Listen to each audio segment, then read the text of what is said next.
Oh, what is good, fellas, and hope you boys are all having a fantastic day. Today we're talking about the brand new Genki Force 6v6 limited time mode, Roko no Taki Taki, or however EA wants us to pronounce that. Before we dive into anything brand new, we do a few quick small things to go over. One, my 5K giveaway is currently up and running over on my Twitter. It is closing Sunday night, so if you do want to get in, the clock is ticking. I guess you could say we're currently on the road to 6K, so if you are new to the channel and you are not already subbed, you probably already know what to do. Drop a like if you have not already. This morning I told you guys I wasn't feeling my best. I'm feeling a little bit better, but still super congested. We're gonna power through it because from what I've seen so far, this mode right here, there's definitely some good things going on in here. I just want to preface this before we dive into the actual game mode. This is not going to be nearly as rewarding as the Super Bowl run mode. That mode was generational. People were making 2 million coins off of 2 to 3 hours of work. That is not going to be what this is going to give you. You can still make millions of coins. You can still make a ton of coins,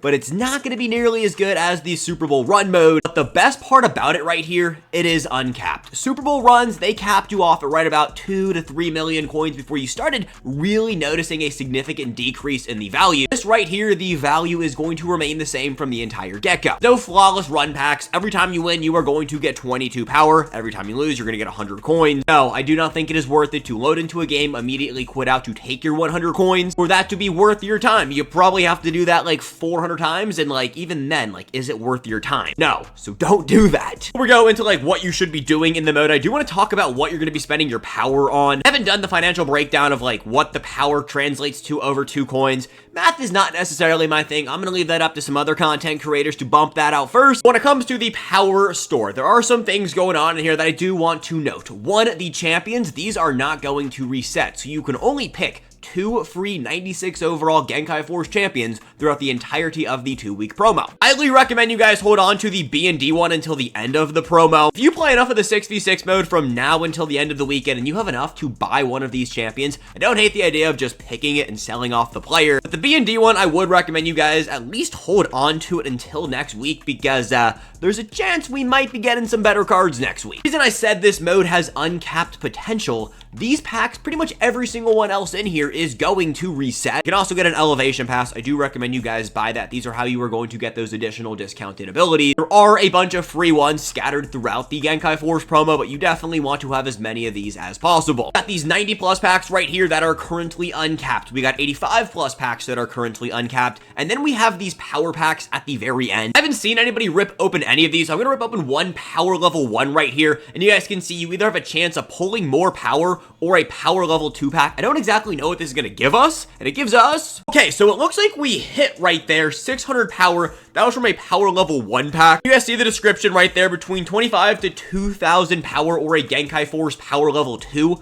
Again, not exactly sure what that means. So it looks like these right here might just be power rerolls, not too crazy. I do have enough for a power level 3, so we will come over here and rip these ones open up. It's kind of like a 50-50 pack, but you're not actually getting players, you're getting power, I guess. That one right there, we just broke even, and I guess that's kind of huge because now we can rip open the last one, the power level 2. These packs will refresh on February 20th, a week from yesterday. Same thing with everything else in the Genki Force power store that will be refreshing. Right there is not what you love to see, a 50 power pack. So it looks like these right here are just re-rolling your power. I would probably stay away from these. I was just kind of curious on what exactly those are gonna give us. When it comes to the players right here, the 93 overall, choose one of all for 520 power currency. This will take you about 24 wins to unlock one of these packs. So 24 wins in 6v6 gives you a 93 overall Genki Force player. It looks like right now 93s are selling anywhere from 110 to 120,000 coins. If we break that down even more, every single time you get a win in that Genki Force promo and you turn it into a 93 overall, you're making about 5,000 coins. That is if you decide to roll the power you make into a 93. Now you can only do 5 of these and they will refresh on the 20th. In order to get a 90 overall Genki Force promo player from the 6v6 mode, you need to win 6 games in that mode. 90s are currently selling anywhere from 30 to 35,000 coins. I did the math if you're selling them for 30k. If you do that, you will make 5,000 coins per win. win. So while it might take you more wins to get here, this is actually better value. If you want to do the 90 plus reroll, this will cost you 280 power or 13 wins in the 6v6 mode. Obviously, it is a little bit risky. If you do manage to pull a 93, you're definitely walking out of there with good value. If you do pull one of the 90s, you are going to lose a little bit of value. The reason I love these are uncapped. So you can just continuously win in that game mode, bring your power over into the power store and buy this pack, you know, as much as you actually want. And so when I say, yes, it's not going to be as good as Super Bowl runs, but it is actually uncapped. You can make as many coins as you possibly want. If you do the math and break it all the way down, you are making about 6,000 coins per win if you buy the 93s. If you just want to buy the stock 90s, you already buy all of these, you're making about 5,000 coins per win. Then of course we do have the 90 plus that, yes, it is a little bit more risky, but the reward is significantly greater. You're gonna notice I didn't talk about the auctionable 96s. In order to get an auctionable 96 by playing strictly the 6v6 mode, you have to win 85 games. Right now these cards are selling for right around 500,000 coins, but I do expect them to get a little bit cheaper. If you do save all the way up and get up to this 96 overall, you will be making 5.8 thousand coins per win, which is not as good value as the 93. It's better value than the 90. The 93 is going to take you less time and you can roll through it more often. And the 93s are going to refresh. The 96 is not going to refresh. As of right now, we have no idea what next week's Genki Force promo players are going to be. We could get the best card in the entire game and he could be selling for 900,000 coins, and well, since you already opened this one up, you can't capitalize on it. So to just play it safe, I would go 93s, I would go 90s, and then I would rip open the random 90 plus. I will rip open one of the 90 plus right now, just so we can kind of get a feel of what exactly these are going to look like. I don't expect 93s to be popping out of these. I don't expect 96s,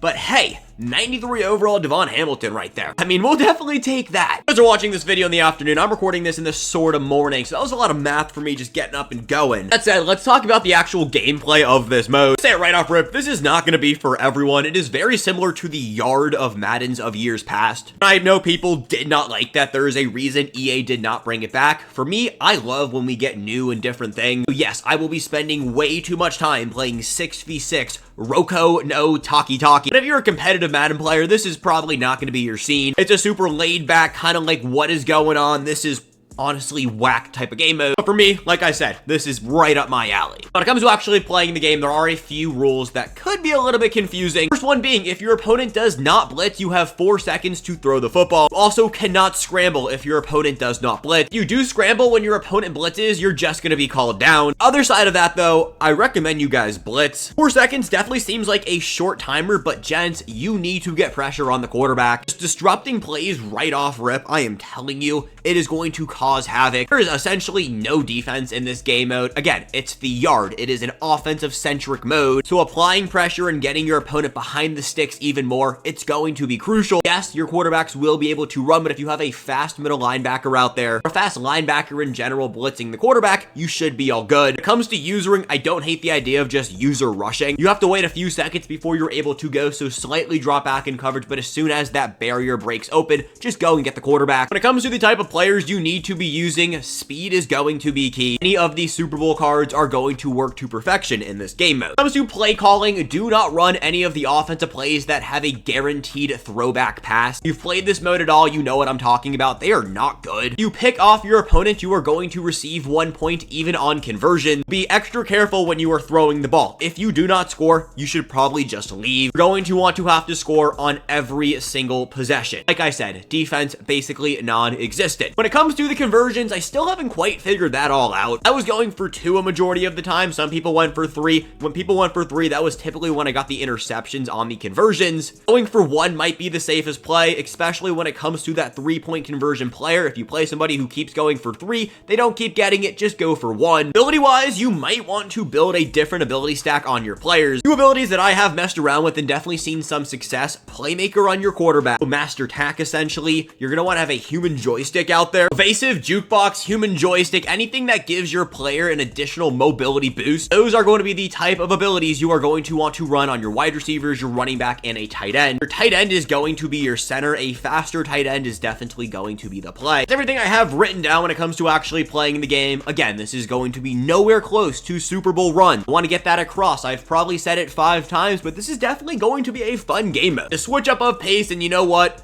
I'm here for it. I'll be streaming tomorrow over on TikTok, so if you guys do want to go watch me play Roko no Taki Taki, go make sure to follow me out over there. Okay, boys, back here tonight with an updates video. If you did find this video helpful, go down there and drop a like. Let me know down below what do you think about the brand new 6v6 mode. But until later, peace, gents. I love you guys. Have a good one.